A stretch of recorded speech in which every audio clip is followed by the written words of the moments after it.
Hello, my name is Jill Emerson and I'm the Water Quality Coordinator at Green Mountain Conservation Group and Project Manager of the Rivers Program of the Saco River Corridor Commission. And today we're going to talk about citizen science programs in my talk entitled We Can Science and So Can You, Sustaining Citizen Science in the Saco Watershed. Now, this talk was supposed to be given at a conference in Maine, but since that has been canceled, we don't see why you shouldn't be able to hear the talk that I was going to give in the luxury of your own living room. So the two organizations that are part of this citizen science program is Green Mountain Conservation Group, located in Effingham, New Hampshire. Founded in 1997, their mission statement is Healthy Water, Healthy Communities. They work in the protection of natural resources with an emphasis on water quality, water health, and water protection. Saco River Corridor Commission, meanwhile, located in Cornish, Maine, was founded in the 1970s by a group of concerned individuals worried about developmental impacts on the Saco River. So they are a regulatory group whose motto is communities working together to protect our rivers. And these two organizations joined forces in 2001 to share a tributary monitoring program that is run almost entirely by the efforts of citizen scientists. So where we're located here is the Saco River Watershed, which is about 1,700 square miles, give or take. It's split almost equally in half between eastern New Hampshire and western Maine. Three major rivers play a part in the Saco Watershed. It's the Swift River, the Ossipee River, and the Little Ossipee Rivers all do empty into the Saco River, which eventually leads to the ocean in the Saco-Biddeford area of Maine. There's roughly 63 towns, again, give or take, in the Saco River Basin. And what's really interesting is that while this encompasses a wide area, it's not a very well-studied watershed. So the joint citizen science program that I'm going to be talking mostly about today is known as the Rivers Program, which is our tributary monitoring program. Rivers is an acronym. It stands for the Regional Interstate Volunteers for the Ecosystem and Rivers of Saco. And it's our water quality monitoring program that has actually finished its 17th season last year and is shortly going to embark on its 18th consecutive season, hopefully beginning in May. This program is somewhat unique. It is a QOP-approved protocol that we all follow, meaning that it has been signed off by the EPA and New Hampshire Department of Environmental Services and the Maine Department of Environmental Protection. Our sampling for our biweekly schedule goes from May through October, with our sampling done before 9 a.m. And then the Green Mountain Conservation Group actually continues to monitor 10 of those sites during the winter as well as conditions allow. At each site, it takes about 20 minutes to sample, give or take a few minutes, depending on how troublesome some of the parameters are being that day. And each week that the program runs, we're monitoring anywhere between 28 and 34 sites. So there's 28 that we follow in New Hampshire, there's 34 that we follow in Maine. So we're following over 60 sites in this program, which is no small feat. Last year, the program had one of its highest volunteer turnouts ever, which is pretty phenomenal for any 17-year-old citizen science program. We had about over 40 volunteers, which was phenomenal. Here you can see on the right-hand side of your screen some of our volunteers out working the program with the equipment that has been provided. So each time the volunteers go out, they are collecting a set of parameters. So each week they go out and they look at their site. They record what the weather is doing, has their stream changed appearance, anything new that might be noteworthy, is there road construction nearby, is there a large source of litter that has been dumped on the area, is there anything different from the last time that they've been there. They're also taking water temperature. They're looking at the turbidity or the clarity of the fluid, which you can see a graphic there on the lower right, the lower right of the screen. They're also taking a grab sample for pH. Pure water has a neutral pH at 7, but what we find is natural water in Maine and New Hampshire is slightly acidic, so it tends to be around 6.5 or so. A lot of that is based on geology and plant life that are around our riverbanks. They're also taking conductivity, which is the ability of water to pass an electrical charge. So in a lot of times what we use this for is a proxy for road salt. Many instances of increased conductivity can be linked somewhat directly, if not definitively directly, to road salt conditions. And the last thing is dissolved oxygen. Everything from plants to different aquatic species need oxygen to support life. So we are also taking that measurement. Our volunteers once a month too are taking some grab samples for us so that we can do a more in-depth analysis of certain site locations. So they are taking nitrogen and phosphorus samples for us. At Green Mountain, there's some additional cation and anion sampling that they do. And the Saco River Corridor Commission also takes E. coli samples in some locations weekly, depending on whether or not they are popular swim sites. So here's a set or a picture of all of the equipment that our volunteers go out with. It's about $5,000 worth of equipment that they are extensively trained on and know how to use and troubleshoot. So here you can see a Hatch multimeter, which is that black device held in our volunteer's hand there. They get a standard thermometer. The two probes also do take temperature readings, so they're actually looking at temperature in 3 different ways, trying to make sure that they're getting a consistent reading.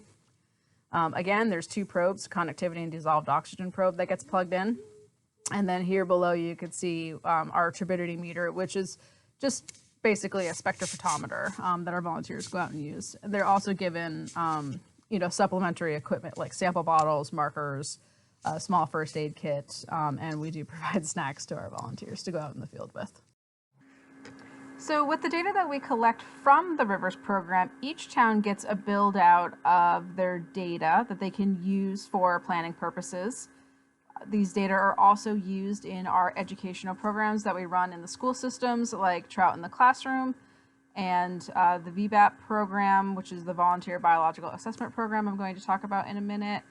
So each town gets a build out not only of the current year's worth of data, but how this year compares to the previous 5 years. We also go over the data with any of the towns and we encourage them to ask questions. We explain what each of the parameters are. And these are really useful reports that are given to the towns because it helps explain what the program does and how to think about their water quality. So the program that I keep mentioning, what we call VBAP program, is actually our macroinvertebrate monitoring program. So it's called VBAP, Volunteer Biological Assessment Program. This is a citizen science program that we actually run in the elementary schools, typically between 4th and 6th graders. The kids get a pre-visit where they learn about what macroinvertebrates are, which they're essentially different organisms that live in the water. Stoneflies, mayflies, black fly larvae, for example, are all different types of macroinvertebrates we find in the streams. They also learn about what the different populations mean for water quality. So some of the macros are more pollution tolerant. Some of the macros are more pollution intolerant. So depending on the ratios that you find, whether you find more pollution tolerant versus intolerant, will tell you roughly how clean the water is. At the end of the collection protocol, where the kids go out into the streams, they follow a set protocol.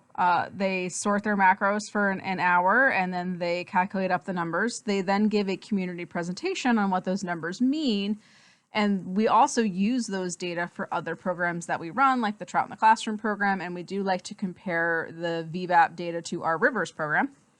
The kids really seem to like this program a lot. It gives them the chance to be citizen scientists for the day, where they follow a strict protocol, they think about their data, and then they report on their data. We've just concluded our 14th season last September, and 15th year is going to start up in September, and we're really excited to have all the kids come back to the program. So here's an example of those VBAP data that we collect. Each of the schools get a summary of what they found the year that they participated in, and then all of the years prior to that. There's a brief explanation of what the different macros mean, what the water quality results mean, and then the kids can actually go through and see specifically how many of each individual organism that they found. We also use this to follow trends over the watershed. So macroinvertebrate data can be very useful in addition to chemical data to following what's happening overall with the health of the watershed. So these are our citizen science programs that we run in the Saco Watershed. One of the questions I get a lot of the time is, should a project be a citizen science program? Basically, I've boiled down an entire subject matter into one slide. So this is really a rough overview of helping you to determine whether or not your program that you're trying to run, whether you're at a nonprofit or in academia or a school system, what have you, whether or not your program should be a citizen science one. So a couple of things to keep in mind if you're deciding whether a citizen science program is right for you to have at your institution is your location. So like real estate, location really matters. Is your project going to be far flung through all reaches of a town, a watershed, a state, a region, what have you? Wherever your citizen scientists are going, is it easily accessible? For example, are you going to have your volunteers hike in 2 miles with 45 pounds of equipment? Well, you're going to really subset what type of volunteers you can have if that's your program versus something that maybe is more accessible to people of all ages and all physical abilities. Another thing to keep in mind is your volunteer fatigue and enthusiasm. So if you ask too much of your volunteers, you will lose volunteers quickly. This is just a problem that a lot of citizen science programs have, and at Green Mountain and Saco River, we try to weigh heavily of what it is that we're asking our volunteers to do, because we want them to be excited about the citizen science program, but we also recognize that they are volunteers, and if you ask too much of them, you may get great enthusiasm at the beginning of your program that then peters out quickly. The third thing is, how complex is your program? Again, this is potentially going to subsection the amount of volunteers or the type of volunteers that you can have in your program. If you're asking them to do something that is highly complicated and complex, you may not end up with the amount of people who can successfully run your program versus if there are ways that you can simplify it, or alternatively ways that you can combat the complexity. So having training programs or going out with your volunteers are all ways that you can make a slightly more complicated program be more accessible. So really consider what it is you need your volunteers to do. The fourth thing, and this is something that took me personally by surprise when I started taking over the Rivers program for these two organizations, is how much time can you devote to this project? So it's not only how much time are your citizen scientists devoting to this project, it's how much can your institution devote to this project. Any citizen science program needs strong leadership. It's going to need somebody who's going to be able to work out not only the everyday kinks, but also be constantly evaluating the usefulness of the program, making tweaks as they are needed. And if you are already an organization who is stretched very thin, a citizen science program may not be for you. Much of my job, surprisingly, in the summer is not looking heavily at data. We tend to do that in the off seasons. A lot of it is volunteer management. So it's making sure my volunteers are showing up at the correct time, at the correct place, that they have all of the equipment, all of the paperwork is all organized, and we're making decisions of whether or not our volunteers, it's safe for them to go out. So you have to keep in mind how much time your institution can devote to any citizen science project that you start. This tends to be surprising to people, just the amount of work it takes, particularly if you have a very expansive citizen science program like ours. It can be very complicated, and it's good to have a devoted person or two to help out with these types of things. The fifth thing is, do you have the right method of public participation? Do you actually want citizen scientists, in other words? Do you want them to actually go out and collect data? Or are you really looking for somebody who can just kind of help promote your programs? Are you looking for people who can network for you? So, sometimes we may think that we want this project to be a citizen science project, but what we're actually looking for are our volunteers who can relay the work of the organization through word of mouth or to help to network and not necessarily go out and collect the data. Lastly, you want to make sure that you have clear and concise goals for your program. There's a lot of times where citizen science programs decide that they're just going to go out and collect data without really an objective and a goal in mind, or know what to do with those data once they've been collected. Collecting data is great, but doing an analysis of those data, being able to communicate the data to other people, or doing something downstream with the data is as important, if not more so, than actually collecting the data. So in light of all that, if you've decided, yes, a citizen science program makes sense for our organization, well, congratulations, you can have a citizen science program. But then what? What are the next steps once you've decided a citizen science program is right for you? So everybody will have different tips and tricks of what makes a successful citizen science program and a sustainable one. I'm just going to go over what we have found has worked at Green Mountain and Saco River. And a lot of this, honestly, was done through trial and error. So we'll have an idea, we'll implement it, and then sometimes that idea crashes and burns. And sometimes that idea was great. A lot of times they're kind of middle of the road and you keep tweaking them as you go on. But these are some of the lessons that we learned along. So I cannot stress enough to you to start small on your citizen science program. Our program, particularly for rivers and even with the VBAT program, are quite large now. We have many people involved, and we're doing 1,700 square miles of the Saco River with, the Saco Watershed with the Rivers program, and we're doing 2 states with our VBAT program, and that's not a trivial amount of work. We didn't start out that way. It's great in my little picture here to the right that you want to be an Elmo, but there's nothing wrong with starting at an Oscar level. You want to start small and then expand from there. A smaller program is easier to wrangle, and it's easier to figure out what the kinks are that come up in the program. My second piece of advice is get a support group. So basically find your fellowship, find the people who are going to be able to assist you in this. Who do you know who's doing something similar? Even if it's just similar as it's a citizen science project. Do you have people in academia who maybe are interested in what you're trying to do that you could partner with? Are there other nonprofit organizations or lake communities? Are there, schools who may be interested in having a citizen science program that they participate in? So who is going to be your go-to, not only for questions, but for just volunteer recruitment and for help?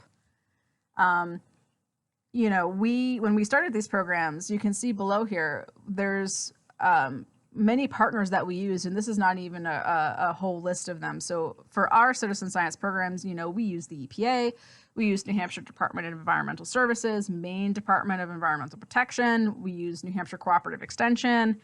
We had partners at Smith College. We had partners from all over who gave us and are actually continuing to give us advice on the program that we're running and how we can modify it.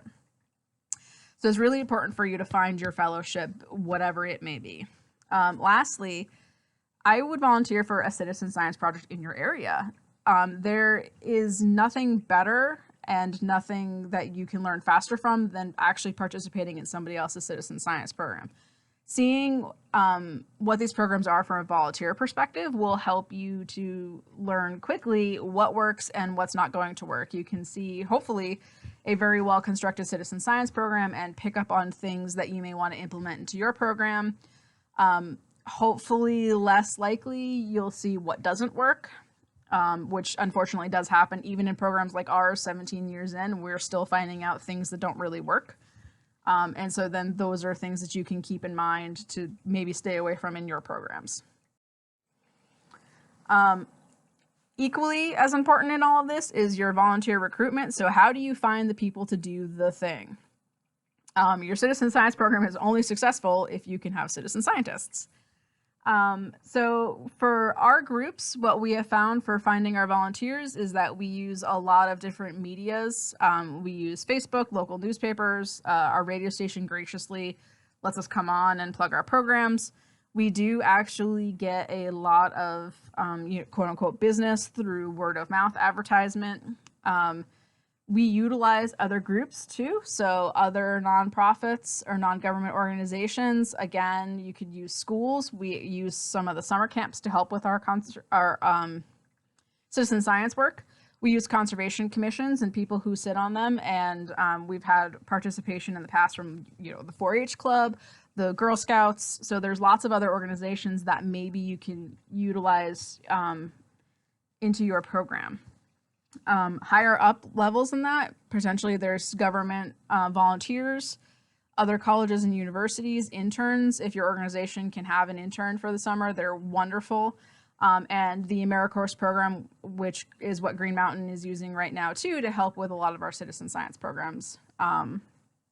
Another thing to think about is what skills, items, or abilities do your volunteers actually need? Now, you may want everybody to be a scientist or had been a scientist in a previous life. That's great if you can find those population of people. And you will probably have some science-oriented people in your citizen science program. However, not everybody will have those skills. And so to me, you don't necessarily need everybody to have a scientific background. So you need to really sit down and think about what do you need from your volunteers versus what you would want your volunteers to have. For our program, we really need our volunteers to have punctuality. So we need them to show up at the time when we tell them to show up at the place where we need them to show up. With our program, because it has to be done before 9 a.m., anybody who is 10 minutes late, 15 minutes late to the program, it affects everybody else who's sampling downstream. So we really stress to our volunteers that what is more important than actually collecting the data is making sure that the equipment gets to the next location at the correct time. Having critical thinking skills, to me, everybody from all walks of life can have critical thinking skills. My citizen science program not only does have the retired scientists, but I also have farmers and English majors and people who worked in insurance. But all of these people do possess critical thinking skills. They can look at a piece of equipment, and if it doesn't seem to be working appropriately, they have the ability to think about, okay, this is what's not working. Let me try this to see if it solves the problem.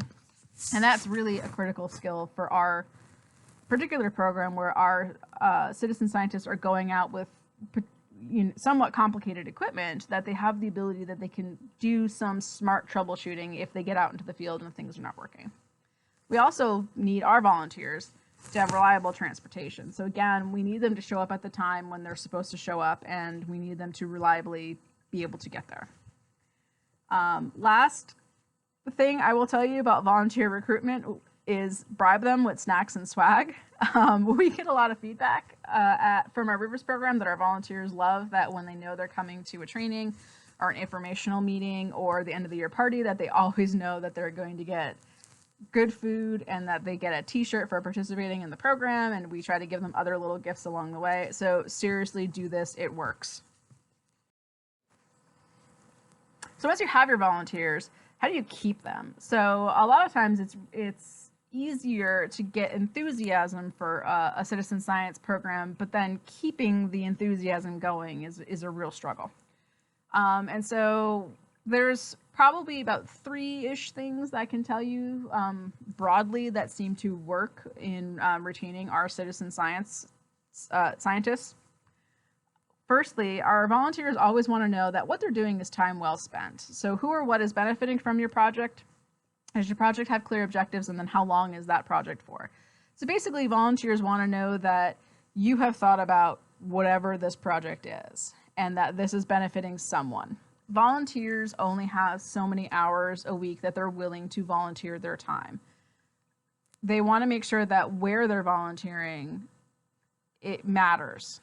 So things that we've done recently to try to improve, to show the volunteers that these are the benefits to your community, is that we are going to conferences. So our current AmeriCorps member has a lovely poster that we were supposed to bring to this conference called Tributary Tales, which hopefully she's going to do another video on so you guys can see that poster. But if not, it is located in the Green Mountain Center for people to look at.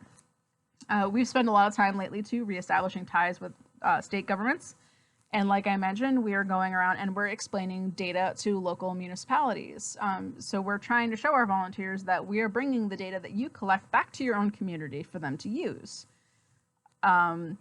We're working with another wonderful nonprofit organization called the Clean Water Hub so that we can upload all of our data so that everybody has access to it now. So we're trying to be as transparent and as generous with our data as we can be so that other people may benefit from what this program is doing. People that we potentially haven't even thought of who could benefit from our data. The school systems, again, are using our data that we're collecting. So a lot of people are clearly pro-education, and so they know that the data that they're collecting is going to go back into the elementary schools for the kids to learn about the waters of their communities.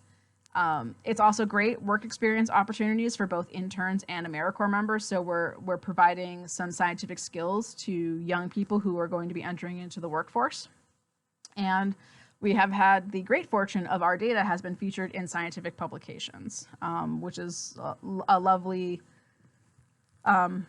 benefit to the program. So there's many things that we do with the data, and we talk about these data a lot. And we want our volunteers to know that we talk about the data that you collect all the time and in many different forums, whether it's a conference, it's a state government, it's a scientific journal for everybody to read. We care and we talk about your data. Volunteers also want to know that the organization they're volunteering for cares about them and values the work that they do. So the ways that we have changed in the last couple of years is that we're asking for user feedback. So we want to know not only what do volunteers like about the program, but what do they hate about the program or what's not working in the program. And more importantly than asking them is we actually make those changes. Now, there are definitely times where we can't make those changes. We do have people who want to kind of go out and sample whenever they want at whatever time they want. That goes against our QAP, so we can't, acquiesce to those types of demands. But we had user feedback of, for example, the bags that we had the equipment in were not waterproof, and so every time it rained, it was just soaking through the bag. And so these are changes that we could make of having a waterproof bag, of having clear, defined objectives, of having cheat sheets that volunteers could use out into the field. So, we wouldn't have known that these were issues without that volunteer feedback. And the volunteers feel like they're more equal members and that we're a team working on doing the citizen science project and that they understand that their opinions are valued. I also recommend that you go out into the field more with your volunteers. This is a little bit of a fine line because you don't want to go out so much that the volunteer feels like there's no point in their volunteering because you're going out all the time with them anyway. But you also don't want them to feel completely and utterly abandoned. So in our summer program that runs between May and October, we try to go out at least 3 times with the volunteers. We do emphasize in the first week or 2, we're going to go out with you just to make sure you understand the program, you know where you're going, you understand the water collection, and then we'll visit them sometime in the midsummer, and then we'll visit them one time, at some point when the program is wrapping up. And a lot of times the second and third visits we're just more taking pictures and documenting what the volunteers are doing. And so a lot of times they'll be like, you're acting like paparazzi now and go away. So go out with your volunteers more. We also recommend that you meet your volunteers where they're at in comfort levels. So physically, mentally, and emotionally. If you have a volunteer who has bad knees, for example, don't send them on a mile-long trek down a steep embankment to go get water samples. You don't need to know everybody's medical history. That's not what I'm advocating for. But if you know that a volunteer is going to be deeply uncomfortable going to a certain location or trying to get a water sample from a certain spot because the terrain is rough, don't have them go there. It seems very simple and obvious to say, but we can get lost in sort of the need of coverage and not remember that maybe our citizen scientists are not comfortable going to that location. The other thing too is go out and get to know your volunteers. They're real life people with lives.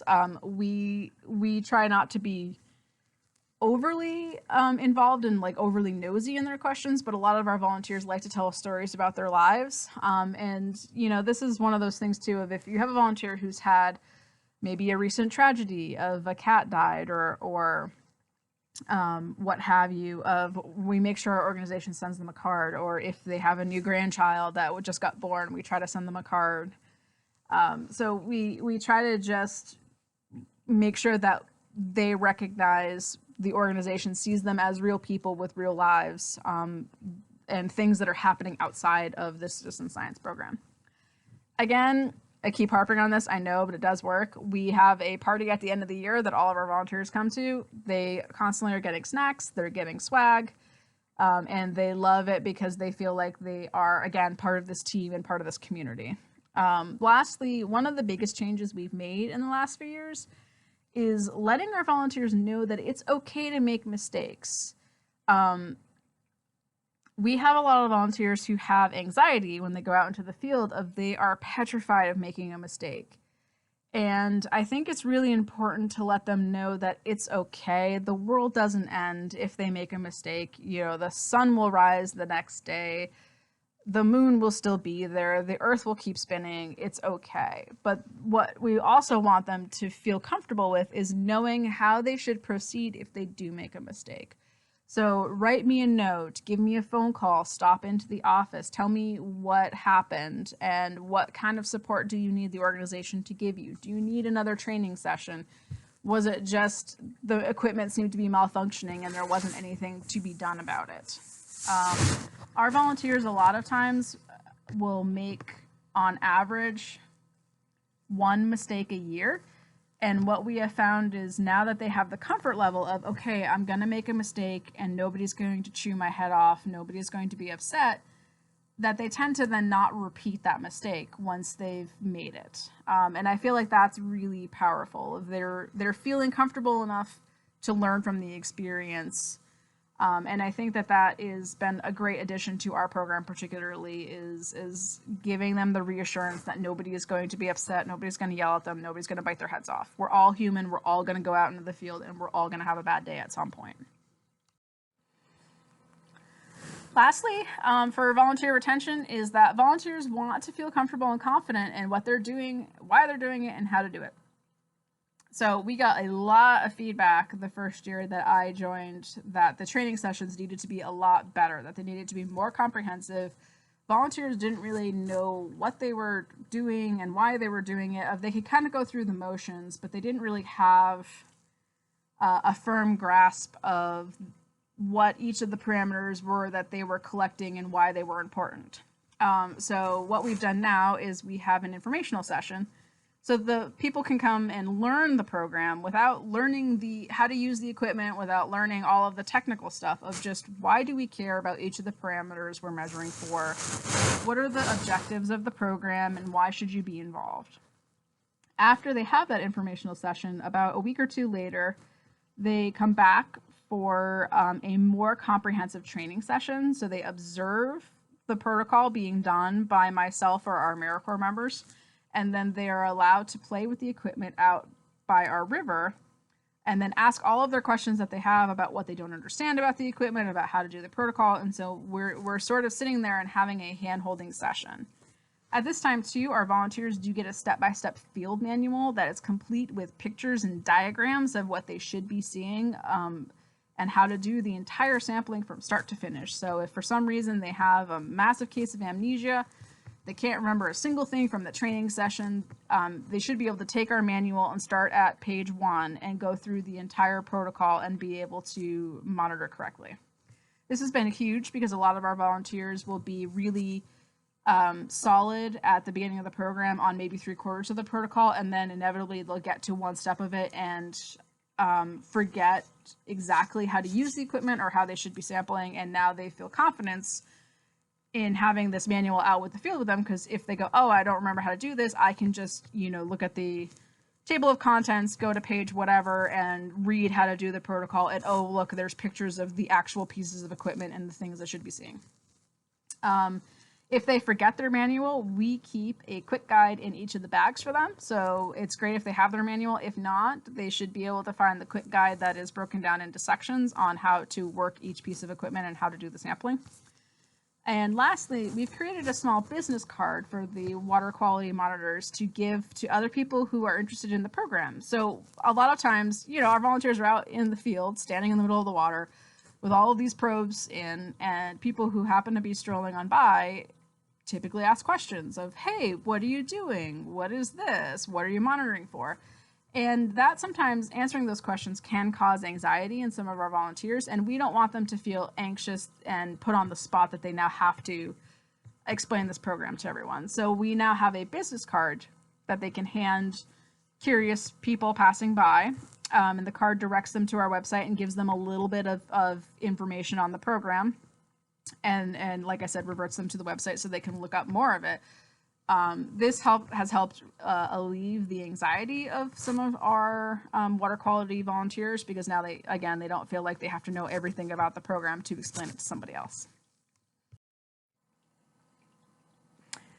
So we can science, and so can you. That was the name of this talk, which is objectively a very silly name to have for a talk. But the point is that anybody can science. That a well-managed and a well-designed citizen science program will engage people of all walks of life, and it'll engage them in a way that is not just about data collection, but in understanding the scientific issues and how to problem solve those issues. I've worked in science now for many years, both in academia and more currently in citizen science, and I can tell you without a doubt that science in general has a huge, essentially promotional problem. Scientists, objectively, collectively, are terrible at explaining things to the general public. So this talk that I gave you today, I could have stood up here and spoken in a ton of technical jargon, but that wouldn't have improved anybody's scientific understanding. Maybe a few people listening to this talk, it would have been okay. But for the most part, the people that I am trying to reach, which is the community at large, this would not have been beneficial for. Science tends to forget that without a solid foundation in the underlying science and issues that are affecting lives and communities, we can't expect people to respond intelligently. So there seems to be a lot of frustration in the scientific community for issues like climate change, or in, particularly right now with the coronavirus that's going around. There's frustration in that the everyday person does not understand this. But I don't feel personally like we have given the opportunity for the everyday person to understand these issues, because we're not explaining them at levels that are engaging to everyone. So Carl Sagan has this wonderful quote, whether or not you liked Carl Sagan, that science is a way of thinking much more than it is a body of knowledge. There are impressive scientists out there who know the minutia of any single topic out there, and particularly whatever their niche field is.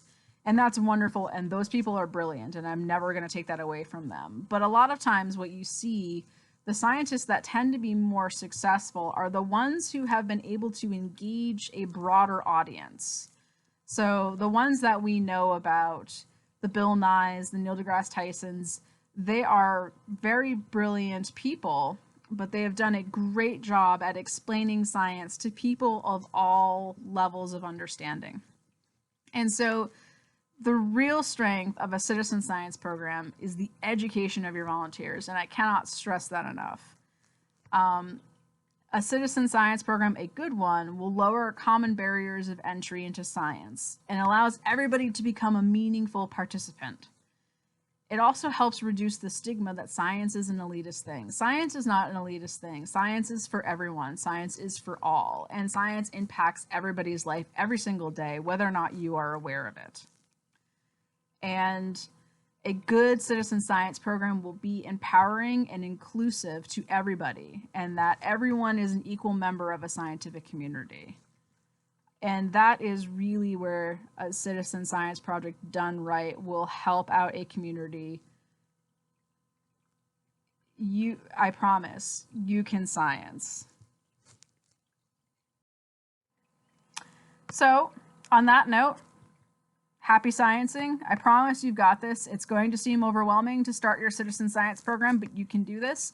And if you have questions or you're looking for advice, however good or not it may be, you are more than welcome to reach out to me at a couple of different locations. I'm kind of all over the place. Don't be afraid to look us up on the web, either the Saco River Corridor Commission or Green Mountain Conservation Group. I have email addresses at both locations. And thank you for listening to my talk.